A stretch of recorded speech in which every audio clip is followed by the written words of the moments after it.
मला वाटतं शिवसेना शिंदेगत वगैरे नाही आहे, एकच शिवसेना आहे, ती म्हणजे शिवसेना उद्धव बाळासाहेब ठाकरे पक्ष. दुसरे आहेत ते भाजपचे गुलाम आहेत. आणि ह्याच्यात आपण पाहिलं असेल, हे जे विकाऊ लोक आहेत जे आज तिकडे चाललेले आहेत, जनतेने पाहिलेलं आहे की आज लाडक्या बहिणी 85 लाख लाडक्या बहिणींना त्या योजनेतून बाहेर काढलेले आहे. आज शेतकऱ्यांची कर्जमाफी म्हणजे आम्ही कर्जमुक्ती केली आहे, कर्जमाफी बोलतात, ती देखील पूर्णपणे होत नाही, ती फसवी होत आहे. एका बाजूला बीएससीला द्यायला पैसे नाही, दुसऱ्या बाजूला आपण पाहतोय जे कामं चालली आहेत महाराष्ट्र राज्यामध्ये ती बिलं काढली नाही जात आहेत. पण ह्या सगळ्या लोकांना विकत घ्यायला यांच्याकडे पैसे आहेत. ही विकाऊ लोक, हे नालायक लोक जे आज तिथे चाललेले आहेत, परवा संजय राऊतजींनी त्यांचं चांगलं वर्णन केलं, ही लोक जी गेलेली आहेत ह्यांना जनता कुठचं ऑपरेशन करायचं ठरवेल. पण ह्याच्यात एक महत्त्वाचं आहे, हे सगळे जे खोटारडे लोक आज तिथे चाललेले आहेत, हे जिंकून आले ते भाजपाच्या विरोधातल्या मतांवर, हे जिंकून आले ते उद्धव साहेबांच्या चेहऱ्यावर जिंकून आलेत, हे जिंकून आले ते शिवसेना उद्धव बाळासाहेब ठाकरे पक्ष असेल, राष्ट्रवादी काँग्रेस शरदचंद्र पवार साहेबांचा पक्ष असेल किंवा काँग्रेस असेल, आणि आमचे सगळे मित्रपक्षांच्या सभा मागून मागून जिंकून आलेले आहेत. हे स्वतःच्या चेहऱ्यावर किंवा भाजपच्या चेहऱ्यावर जिंकून आलेले नाही आहेत आणि लोक त्यांना त्यांच्या मतदारसंघात तसेच. दुर्भाग्यपूर्ण आहे, आम्ही जे दिलं त्यांना ते प्रेमच दिलं, एवढी वर्ष त्यांच्या सोबत उभं राहिलो, परिवार म्हणून सोबत उभं राहिलो, आणि अशा वेळेला सौदा करणं ह्या अशा काही गोष्टींसाठी स्वतःच्या नावाच्या स्वतःच्या परिवाराचं हे दुःखद आहे. मी हे अनेकदा आधी पण म्हटलेलं आहे आणि आता पण म्हणत आहे. आपण पाहिलं असेल, भाजपला देशात दंगे करता येतात, गदारोळ करता येतो, प्रचार खूप चांगला करता येतो, एक वेगळं वातावरण बनवता येतं. लोकांची जी मनं आहेत ती तशी एका वेगळ्या प्रकारे मतभेद किंवा ते सगळं करून लोकांना एकदम त्या कसं त्याच्यात खेचायचं हे येतं. पण महत्त्वाची गोष्ट एवढंच आहे की भाजपला शासन करता येत नाही, सरकार चालवता येत नाही. आत्ता आपण पाहिलं असेल, मुंबईला इतिहासात पहिल्यांदा पाण्याचा कट, तर आपण ठीक आहे वर्षानुवर्ष थोडं ते पाणी ॲडजस्ट करायला लावतो, पण पाण्याचा कट 10% सांगूनही मला वाटतं जास्ती लागलेलं आहे. जे पाणी येतं आहे ते गढूळ पाणी येत आहे, आणि असं सगळं मुंबई कधी अशी चालत नव्हती आधी. आता नुसतं पाण्याचे कट नाही तर विजेचे कट देखील लागायला लागलेले आहेत, बीएससीचा पॉवर ट्रिपिंग व्हायला लागलेलं आहे, आणि एवढं नुसतं मुंबईत नाही तर पुण्यात आलटून पालटून पाणी यायला लागलेलं आहे. म्हणजे इथेनॉल सगळ्यासाठी पाणी खेचतायत, पण अजूनही लोकांना पिण्याचं पाणी मिळत नाहीये. आणि म्हणून भाजप सरकार चालवण्यापेक्षा नुसतं तोडफोड कशी करायची, लोकांचे पक्ष कसे फोडायची, लोकांची घरं कशी तोडायची, ह्याच्यावर लक्ष केंद्रित करू नये. थोडं ह्याच्याकडून लक्ष काढलं, निवडणुकीकडून लक्ष काढलं, आणि शासन जिथे जिथे जिंकलेत ते चालवण्यात जर लक्ष दिलं तर सरकारं अजून चांगली चालू शकतात. पण हेच माझं म्हणणं आहे की हे आमदार फोडा, मग आता खासदार फोडू, मग आता आम्ही परत एकदा तुमचे आमदार फोडू, मग नगरसेवक फोडू. थोडं तरी लक्ष तुम्हाला ज्याच्यासाठी निवडून दिलं असेल त्या निवडणूक आयोगाने त्याच्यावर तर टाका. आणि अजून एक तुम्हाला सांगतो, जो डिसॅलिनेशन प्लांट, जो आम्ही समुद्राचं पाणी गोड करण्याचा प्लांट आम्ही काढत होतो, तो जर 2021 साली जो आम्ही मंजूर केला होता तो आत्तापर्यंत पूर्ण केला असता, 2025 साली पूर्ण व्हायला पाहिजे होता, तर ह्यानं आज ही पूर्ण मुंबईकरांवर वेळ आणण्याची पाळीच नसती आली. म्हणजे दुसरी बाजू ही पण दिसत आहे की हे सरकार कसं मतभेद करतं, हे एक फार महत्त्वाचं आहे. आज आम्हाला इथे सगळे जे आम्ही आमदार उभे आहोत, आम्हाला कोणालाही निधी मिळत नाहीये. जेव्हा कुठचंही आत्ता एवढ्या 80 वर्षाचा जो इतिहास आहे आपल्या देशाचा, जी कुठची सत्ताधारी पक्ष असतील, विरोधी पक्षाला देखील थोडाफार पण तो निधी तरी द्यायचे, कारण आम्ही जे येतो ते जनतेतून निवडून येतो. जर तुम्ही आम्हाला निधी नाही दिलात तर अन्याय हा फक्त आमच्या मतदारांवर नाही तर तुमच्या पण मतदारांवर तेवढाच होतो, कारण सगळे ह्या देशाचे नागरिक आहेत. हे जरी असलं तरी आम्हाला जे निवडून दिलेलं आहे ते शिवसेना उद्धव बाळासाहेब ठाकरे पक्ष म्हणून निवडून दिलेलं आहे, भाजप विरोधी म्हणून दिलेलं आहे, आणि राष्ट्राच्या हितात, महाराष्ट्राच्या हितासाठी आम्हाला निवडून दिलेलं आहे. हे जे कोणी पलटत ना तिथे निधी द्या निधी द्या, ते काही मतदारसंघाच्या निधीसाठी नाही, स्वतःच्या खिशांसाठी पळून गेलेले आहेत. हा सौदा केलेला आहे त्यांनी. त्याच्यात ना तुम्ही स्वतःच्या सत्तेसाठी वापरता, लोकांची पक्षांची तोडफोड करण्यासाठी वापरता. हे पैसे जे आहेत ते जनतेचे, जनहिताचे तसे वापरले गेले पाहिजेत. पण एका बाजूला तुम्ही पाहिलं असेल, मिसिंग लिंकवर पुण्याच्या आत्ता मी गेलो होतो परवा, मला तुम्ही 10 मीटर दाखवा जे सपाट असेल, तिथे पण भ्रष्टाचार दिसतोय. वरती खालती रस्ता आहे. एक रस्त्याने चांगला बनवलेला दाखवा मला. नॅशनल हायवे दाखवा किंवा स्टेट हायवे दाखवा किंवा MSRDCचं दाखवा. हा तुमचा हे सगळं सोडून भाजप आणि त्यांचे जे मित्र पक्ष आहेत आणि त्यांचे जे गुलाम पक्ष आहेत ते नुसतं खासदार कसे फोडायचे, आमदार कसे फोडायचे, सत्ता अजून कशी प्राप्त करायची. आणि ह्यांना परत एकदा सांगतो, हे आमचे आमदार खासदार का फोडतात, कारण यांना महामानव डॉक्टर बाबासाहेब आंबेडकरांनी लिहिलेलं संविधान बदलायचं आहे. ह्या देशाच्या जनतेने 2024 मध्ये ह्यांना रोखलं, 2040 वर रोखलं, आणि म्हणून हे सगळे खासदार निवडून दिले होते. आता हेच खासदार फोडून त्यांना परत महामानव डॉक्टर बाबासाहेब आंबेडकरांचं संविधान हे बदलायचं आहे. पण तेवढे इम्पॉर्टन्स दिलं नाही, त्यांनी पण इम्पॉर्टन्स दिलं नाही. हे चालू असतं ना, आता आपल्या वर्गात किती चालू असतं. थोडं थोडं चालू असतं, हेल्दी आदित्य आहे. जी, आज जो 6 बागी सांसद हैं वो औपचारिक तरीके बागी नहीं, डरपोक है और बिकाऊ है. वो शिवसेना के शिंदे ग्रुप में शामिल हो जाएंगे, इस बात की चर्चा है कि प्रेस कॉन्फ्रेंस होगी. इस पे क्या प्रतिक्रिया है ओवरऑल इस पूरे जो मामले में? 6 बागी नहीं बिकाऊ सांसद है वो चुन के आए थे उद्धव बाळासाहेब ठाकरे इनके चेहरे पे. जो वो चुन के आए थे वो महाविकास आघाड़ी और इंडिया अलायंस के चेहरे पे. वो जो चुन के आए थे वो भाजपा के खिलाफ आए थे, जिस भाजपा को इस देश का संविधान बदलना है. आज भाजपा इनको तोड़फोड़ करके जो अपने पक्ष में अपने दल में शामिल करना चाहती है, दलदल में शामिल करना चाहती है, वो इसीलिए करना चाहती है ताकि वो देश का संविधान बदल सके. उनको 2/3 जो मेजोरिटी है वो ही प्राप्त करना चाहती है और ताकि देश में संविधान बदल सके, यही उनका लक्ष्य है.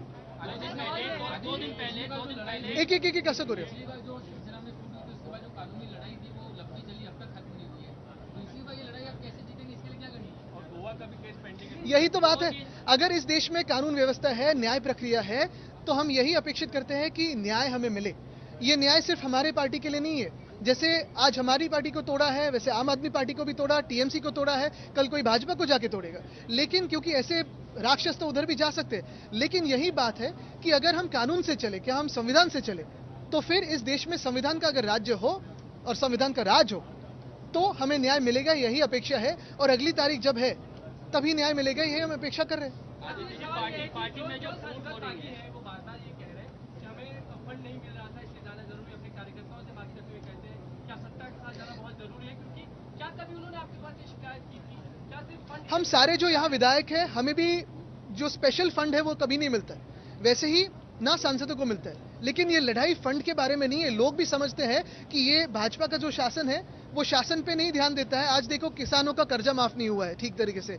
महिलाओं को लाडली बहना योजना से 80 लाख महिलाओं को निकाला है. बहुत सारी प्रश्न है. आज महंगाई बढ़ती जा रही है. गैस डीजल पेट्रोल के तो सवाल है ही, लेकिन ये सारी बातें छोड़ के नीट का भी सवाल तो है ही. ये सारी बातें एक तरफ, और भाजपा का जो एक सत्ता पिपासु वृत्ति है उनकी, वो तो दिख रही है. उनको 2/3 मेजोरिटी चाहिए ताकि वह संविधान बदले. और आज ये जो फंड के बारे में बात कर रहे हैं, ये तो स्पष्ट कर रहे हैं कि भाजपा का शासन फेयर नहीं है, अनफेयर है. शिवसेना विधायक कह रहे हैं कि ऑपरेशन टाइगर 2 आज खत्म हुआ, टाइगर 3 ऑपरेशन की शुरुआत हुई है. शिवसेना विधायक ये मेरे साथ है. विधायक हमारे संपर्क में है. यही करते रहो, जिंदगी भर यही करते रहो, लेकिन शासन कब चलाओगे? आज जनता भी सवाल पूछ रही है कि आपको ये विधायक या खासदार, ये सांसद तोड़ने के लिए जितना पैसा लगता है, 2-3 किसानों का कर्जा तो मुक्त करके दिखाए उतने पैसों में. यही बात है ना कि आज चुन के किस लिए दिया था, क्यों दिया आपको चुन के? सारा शासन एक तरफ और आपके जो ये गंदे काम है वो आप उसी में व्यस्त हो. आदित्य जी, आज महाराष्ट्र में बीजेपी से ज्यादा सांसद जो है वो शिवसेना के हो जाएंगे, एकनाथ शिंदे जी के. कुछ लोग ये भी कह रहे हैं कि क्या वापस से मुख्यमंत्री पद पाने के लिए क्या ये सब कर रहे हैं? आपको क्या लगता है? मुझे लगने से ज्यादा फडणवीस साहब को क्या लगता है ये आप देखें. नासिक के जो नतीजे आए हैं एमएलसी इलेक्शंस के, उसको किस तरीके से देखती है आपकी पार्टी? मैं देखता नहीं हूँ. हम यही देख रहे हैं कि कभी कभी शिंदे भी देखिए कि उनके साथ अंत में क्या होने वाला है. नितेश राणे ने आप पर व्यक्तिगत हमला करते हुए कहा लीडर ऑफ अपोजिशन हे हाईटच्या खालती मी बोलत नाही. त्यांचं बिलो द बेल्टच असेल. 9 अधिवेशन हो गए, लीडर ऑफ अपोजिशन नहीं दिया. इतना डरते हैं हमसे. और देखिए अभी तो सांसद भी फोड़ रहे हैं, कहते हैं विधायक भी लेके जाएंगे, फिर क्या कॉर्पोरेटर भी लेके जाएंगे, फिर ये भी लेके जाएंगे, वो भी लेके जाएंगे. ठीक है ना, नो प्रॉब्लम, हम लड़ेंगे, अकेले लड़ेंगे. लेकिन नेता विपक्ष का क्या, इतना क्यों डर है आपके मन में? Six MPs from your party. Once we finish Hindi, then we'll come to English. Nashik में हम देख रहे हैं कि ऑपरेशन नासिक हार जाते हैं शिवसेना के जो उम्मीदवार थे, गोकुल दुबे जीत जाते हैं, और दूसरी ओर बीजेपी अपने सांसद ऑपरेशन एकनाथ शिंदे सुरू वहाँ पे अलग क्या है यहाँ बताया इन्होंने. भाजपा ने भी ऑपरेशन तुड़वा अलग तरीके से शुरू किया है. करिए, 100 कोशिश करिए. अभी जो दौरा बनाया है आपने, खासकर सभी लोकसभा क्षेत्रों में जाएंगे जहाँ जहाँ सांसद हो गए आपके, क्या लगता है जनता फिर से जुड़ेगी? हम तो यही कह रहे हैं, जो सांसद तोड़े आपने, जो सांसद खरीद लिए आपने, वो इस्तीफा दें और चुनाव लड़ने के लिए सामने आए. जो भी भाजपा का चेहरा उनके साथ रहेगा, चलो लड़िए हमारे साथ, हम आपको हरा के दिखाएंगे, हम जीत के दिखाएंगे, क्योंकि हमने लोगों के दिल जीते हैं. विचारा, त्यांनाच विचारा. Aditya, 6 rebel MPs from your party are defecting towards Eknath Shinde's Shivsena party. Legally and constitutionally, what will be your plan of These are action? not rebel MPs. These are MPs who had put themselves out in the market to be bought, and they've been bought today. It's unfortunate for them. It's unfortunate for their families and their reputation. Eknath Shinde is also saying that Operation Tiger will continue for MLAs as well as That corporations. shameless thief wants to become the chief minister. He tries to destabilize the government every time, and he will want to eat the BJP at some time. But the most important thing today is he should focus on his department and his work. Apart from that, he's been focusing on everything. Thank you. हाँ ठीक है.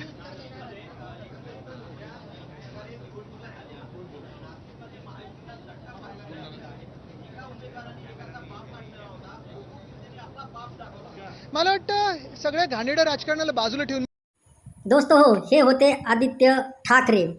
आदित्य ठाकरे यांनी प्रत्येक प्रश्नाचं अगदी रोखठोक उत्तर दिलेलं आहे. आता लोकांना अपेक्षित आहे की आदित्य ठाकरे यांनी परत परत प्रेस कॉन्फरन्स करावी आणि केवळ मुंबईपुरतं मर्यादित राहू नये.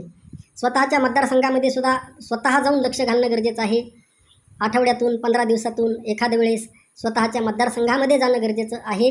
आणि त्याचबरोबर मराठवाडा असेल, विदर्भ असेल, राज्यामध्ये असा दौरा, कोकण असेल, हमेशा 24 तास पायाला भिंगरी लावून फिरणं गरजेचं आहे. तरच मित्रांनो शिवसेना पक्ष वाचेल. अन्यथा उरला सुरला शिवसेना पक्ष भारतीय जनता पार्टी गिळंकृत केल्याशिवाय राहणार नाही. आणि ते सुद्धा एकनाथ भाऊ शिंदे यांच्या माध्यमातून.